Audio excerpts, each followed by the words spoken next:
Alright, so Lacrosse Playground wanted us to run through some of our demos. Now, like I said, some of these might not see the light of day. Tyler and I are out here figuring out which ones we want to release. It might be all 4, it might be 1, 2, but either way, we went about it like a little bit, sort of like the scientific method here. This is our base model. This is, in essence, everything that you could have gotten last year, except for the shooting strings are different.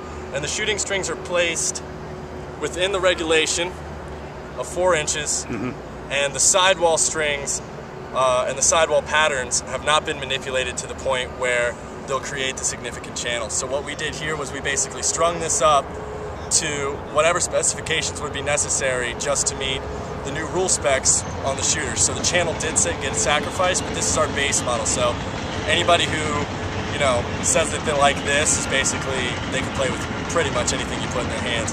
Everything else here is a bit more specified.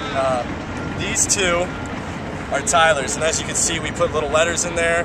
We didn't want to name them anything. We didn't want to give them any sort of overly defined purpose when we handed them to the players. We wanted them to be sort of new to their hands. So Tyler, do you want to explain demo B and D?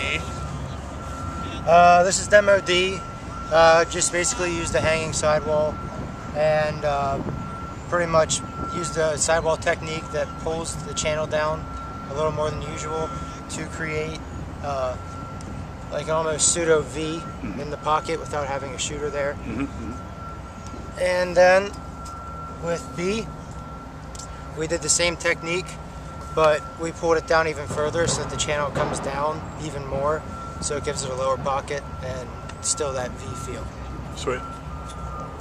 Thank you. All right, going on to mine, I took a different route. I got basically extremely frustrated with how mine were turning out, and I knew Tyler was doing this, so I mean, anybody who goes out there and strings knows that if somebody basically calls a theory, I'm not going to come up to the table with the same thing, and obviously this is something Tyler is extremely good at. So Bortner over here nailed this, and I had to go back to the drawing board and really think of something fresh. So you know, it took me about a week or so, and I realized what I wanted to do was create a V that didn't need a U or anything along those lines, and I wanted to drop it down a little bit more. So what I did was I invented a process called mesh manipulation, and right here you could see that in a 9-diamond row I closed off the center diamond about 1 inch below the scoop.